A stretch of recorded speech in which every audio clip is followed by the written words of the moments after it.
E aí pessoal, tudo bem? Eu sou o Ricardo Moreira e se você ainda não conhece o canal, seja muito bem-vindo. Para você que já é inscrito no canal, o meu muito obrigado. Este é o canal onde a gente traz problemas da vida real e a gente resolve e desenvolve métodos neste ambiente digital.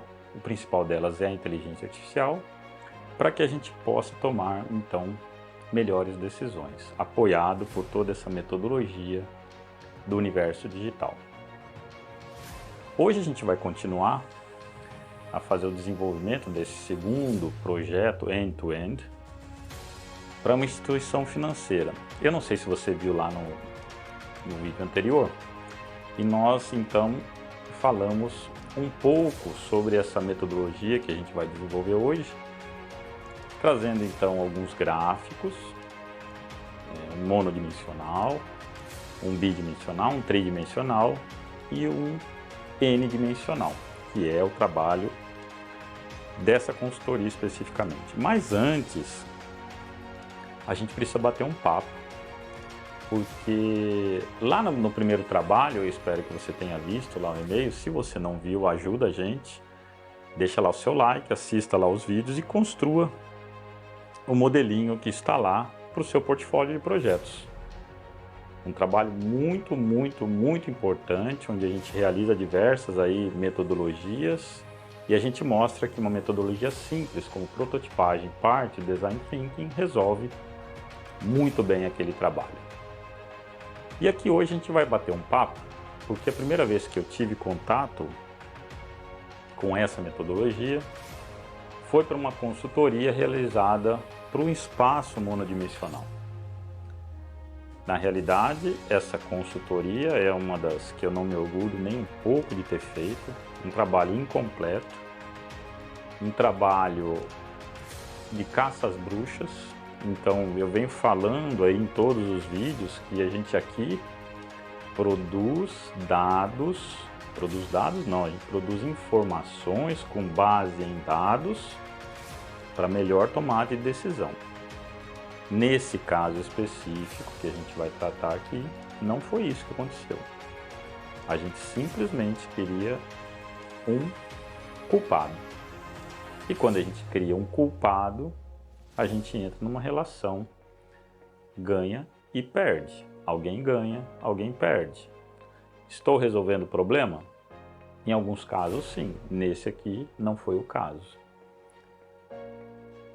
Então lá naquele primeiro trabalho a gente sai de 1637 com René Descartes, lá no discurso do método, e a gente passa para esse tipo de metodologia em 1936, ano em que se aproximava a Segunda Guerra Mundial.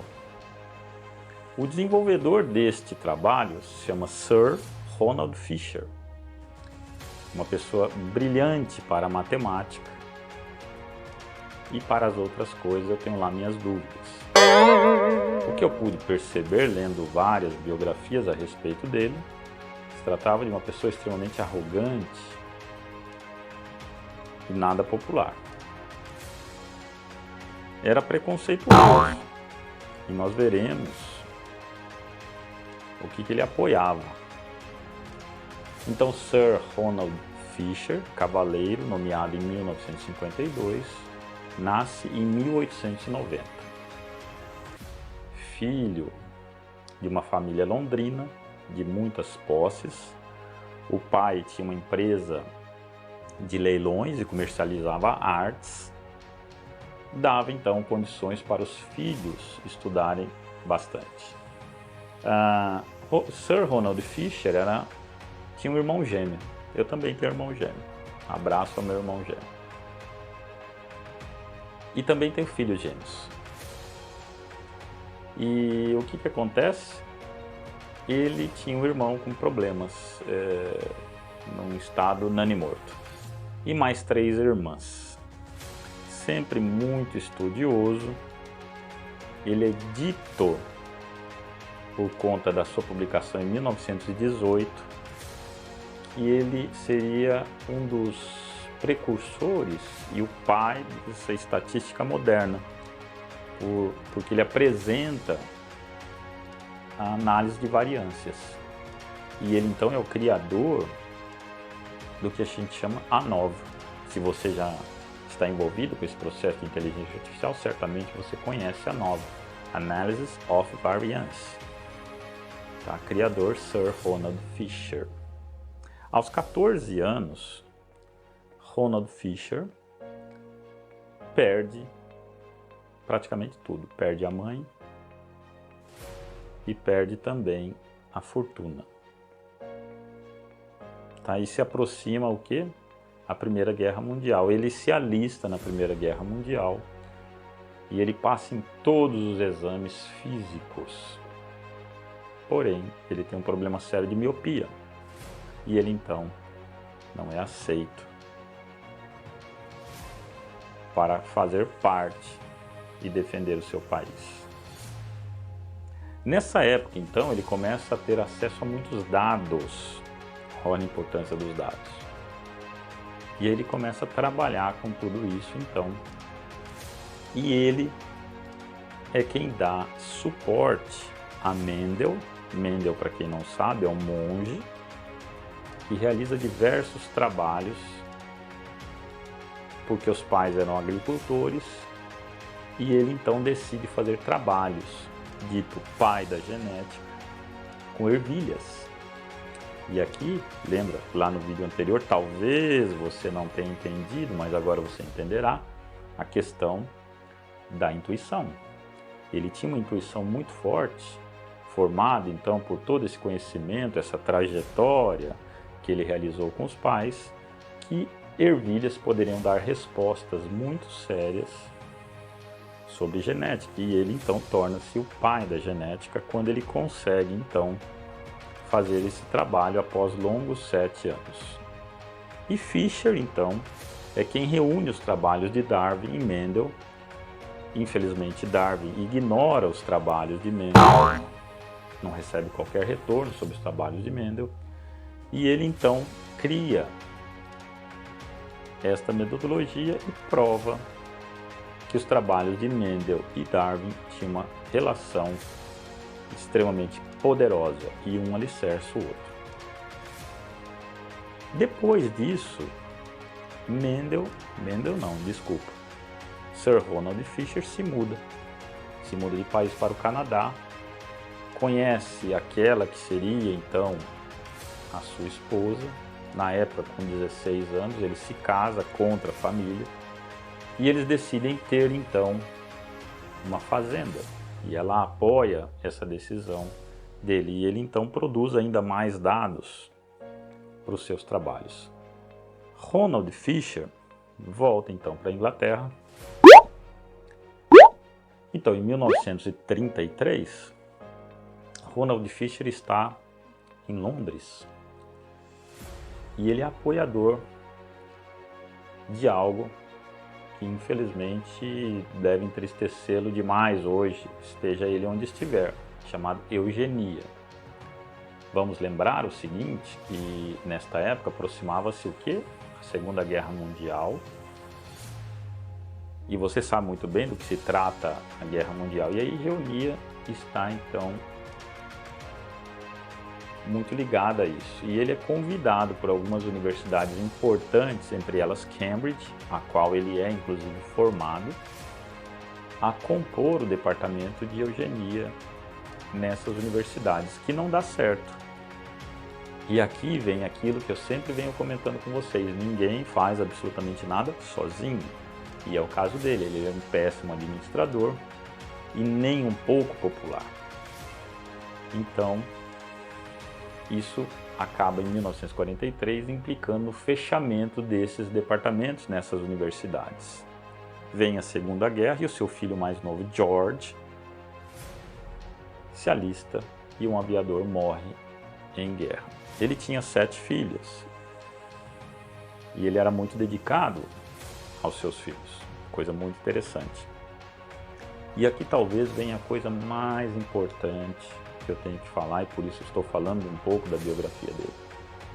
Ele, esta mente brilhante, criador de Analysis of Variance, ou ANOVA, apresentou pela primeira vez o estudo de variância em 1918, ele morre aos 72 anos de câncer de cólon.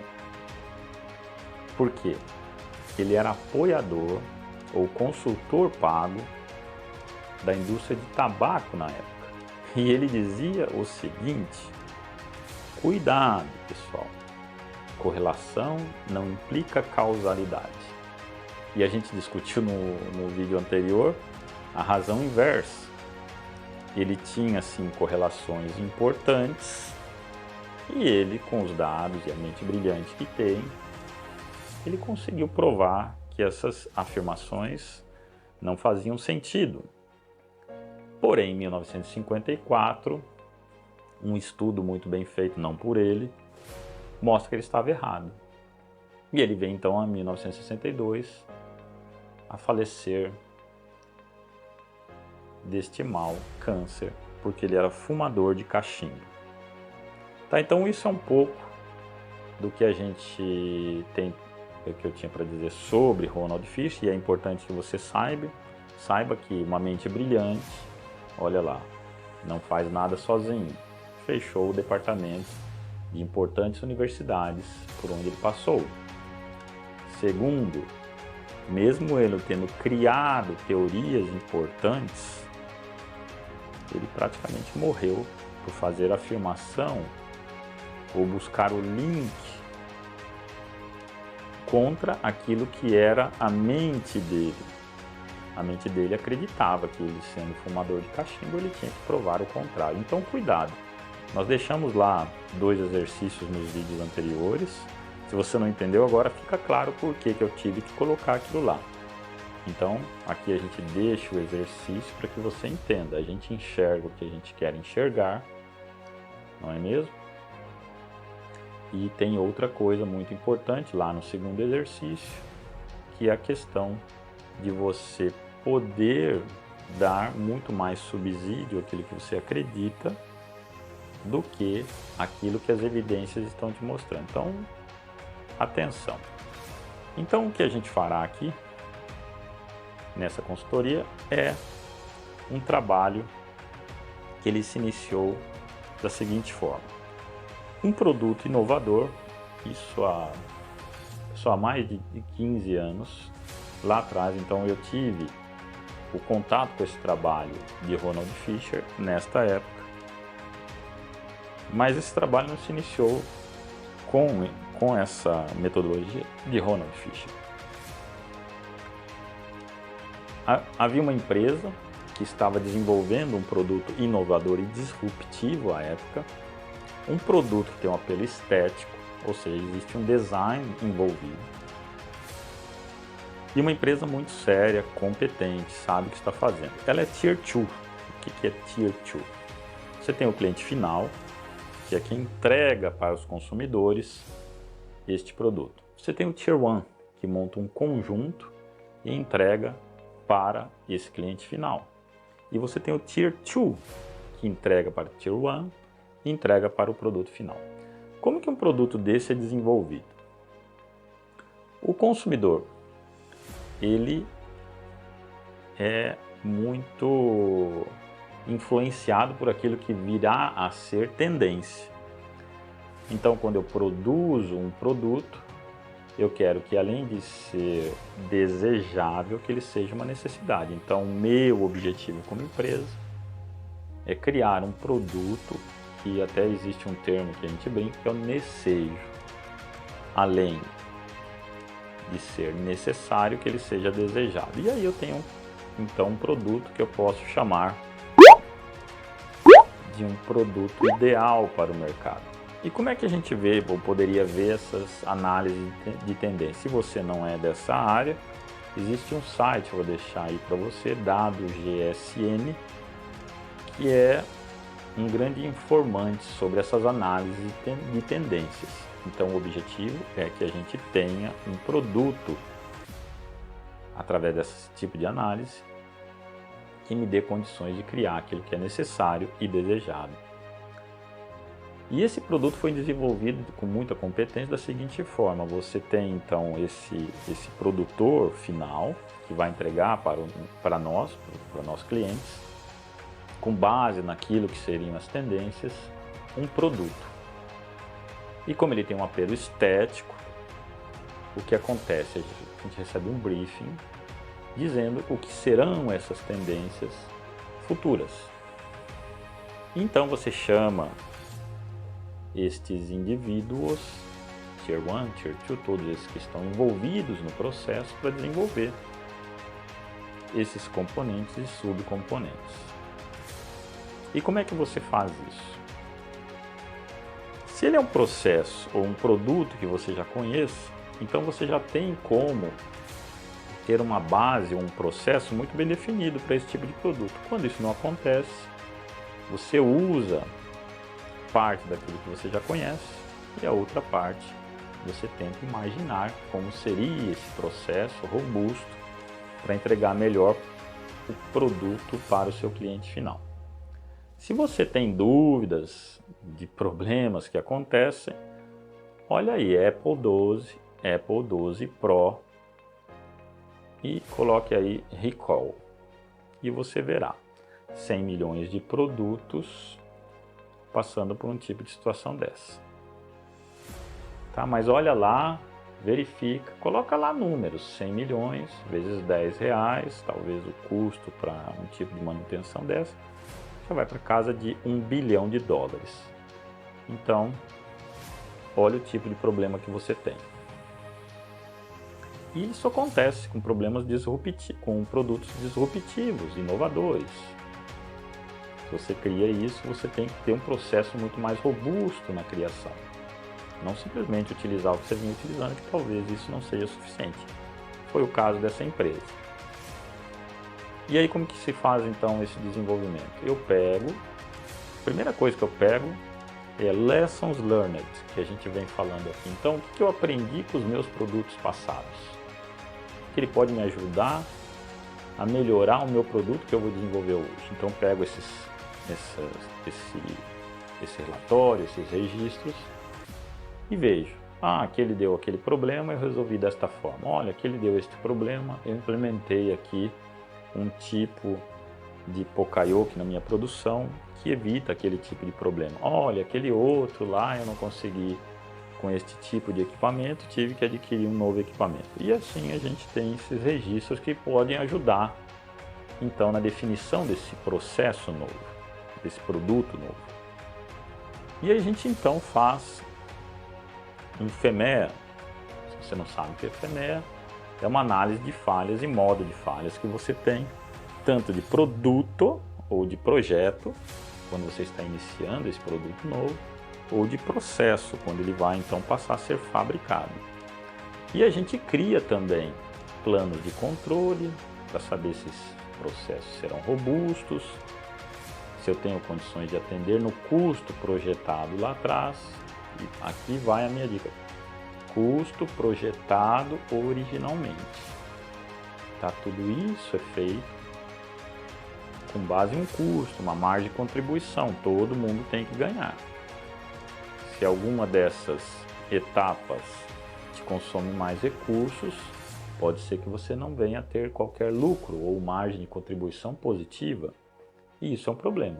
E eu não quero na minha planta ou na minha fábrica ter esse tipo de problema. E para se assegurar então que a gente vai ter aquele custo de acordo com aquilo que foi planejado e logo a margem de contribuição, eu então faço um processo muito robusto. Então, os FMEAs, planos de controle, que vão atuar lá na minha produção. Eu tenho planos muito robustos de validação desse produto. Então, não só em laboratório, mas depois eu também passo a fazer isso em pré-séries de produtos. E esse produto foi desenvolvido desta forma. E aí então inicia-se a produção desse produto. Como ele é um produto robusto do ponto de vista de desenvolvimento, as pessoas então começam a produção em série, muito confiantes do que vão entregar. Então esta empresa, como Tier 2, ela produz esses lotes e manda para o Tier 1. O que acontece é que você produzir uma pequena quantidade de produto é uma situação. Você produz 100 milhões de iPhone, é uma outra coisa. E ele sendo produto inovador ou disruptivo, pode ser que ele tenha passado alguma coisa. Então começa a se entregar esses produtos no volume grande, o mercado ele gosta da ideia e começa a demandar. E o que começa a acontecer lá no Tier 1? Você não consegue produzir no volume que o seu cliente final está demandando. Por quê? Porque o seu produto, desenvolvido de uma maneira robusta, ele começa a apresentar algumas características que não foram planejadas ou pensadas até então. E aí o que eu faço? Eu, como Tier 1, preciso entregar. Dá para parar a linha? Não. Como a gente já discutiu, linha parada, para quem sabe, é por minuto e é em dólar. Não é valor baixo. Então o que eu faço então? Eu vou criando o quê? Maneiras para conseguir tentar atender a minha demanda. E aí eu começo a fazer planos de contingência. Você que trabalha em empresa robusta, você cria lá maneiras de controlar 100% a saída do seu produto no Tier 2, depois eu faço mais um controle como Tier 1 na entrada, depois eu crio alguma coisa dentro da minha planta como Tier 1 para poder dar então esse volume. Agora existe aqui uma implicação. Eu estou produzindo algo, controlando além daquilo que foi planejado, é custo. Depois eu mando isso para um Tier 1 que também não tinha planejado nada disso e cria uma célula de inspeção, tem outro custo. E eu entrego então o volume possível para o meu cliente final. Então você veja só o problema que a gente tem. E você então recebe a seguinte informação: olha, eu estou com esse problema e eu gostaria então que você ajudasse a entendermos um pouco mais o que está acontecendo. Para mim, simples assim. Era um problema tão simples quanto esses gráficos que a gente está vendo aqui. Eu planejei um produto, este A e B são produtos que eu estou produzindo como Tier 2. Só que eles chegam lá no meu Tier 1, saem da minha planta como produtos bons. Eu não tenho essa divisão A e B. Não tenho. Para mim são todos produtos bons. Ou seja, para mim seria simplesmente receber os dados, analisar isso segundo estatística, mais ou menos 2 sigma, 95% de confiabilidade. E eu tenho então meu volume de peças que eu devo entregar para o meu Tier 1 a um custo definido segundo essa condição. Só que o meu Tier 1 chega para mim e fala: não senhor, eu só aceito o produto A que está aqui nesse volume. E eu pergunto a você: eu tenho capacidade de produção para esse tipo de produto A? Sim, porque eu não posso ter linha parada. É a primeira preocupação que eu tenho que ter. A primeira. E a segunda é: esse produto B, quem paga por ele?